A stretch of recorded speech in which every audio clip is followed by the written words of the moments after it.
NASCAR Cup Series Managing Director Brad Moran said Tuesday that the sanctioning body doesn't use the painted line at racetracks to determine the winner of a photo finish such as the one which took place during this past Sunday's Advent Health 400 at Kansas Speedway.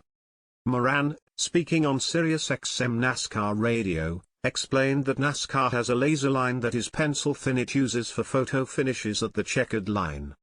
They're very close to the same, but we don't go off the accuracy of a painter that paints a line on the racetrack, Moran said, via Kelly Crandall of Racer. It's for a visual for the fans, for the teams to get a visual, but when we get talking this close, we make sure finishes are right like many other sports. We have a laser line that is pencil thin, and this camera takes anywhere from 4,000 to 20,000 frames per second, and that's how close it is that we see at the start/finish line.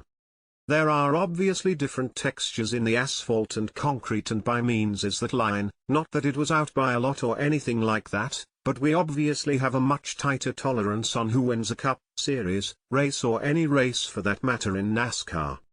Kyle Larson edged out Chris Buescher by 0.001 seconds for the win in what is now the closest finish in the history of NASCAR.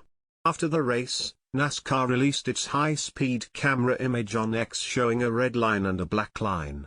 The red line is where the painted start/finish line is, whereas the black line represents the laser line NASCAR uses to determine the winner. Moran called the race at Kansas one of the best races in the history of NASCAR from start to finish. The last lap was the ending to I'd probably say one of the best races in the history of NASCAR from start to finish, Moran said. The last lap, obviously, was a great battle coming down to the end, coming out of turn 4 side by side with 3 or 4 of them going for the win, and got some contact between the 5 and the 17.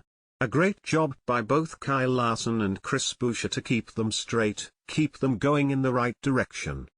We knew it was real close at the line, and when we go to our cameras, which we use for any stage finish, any points paying finish, or money paying for that matter, it's always done off the camera.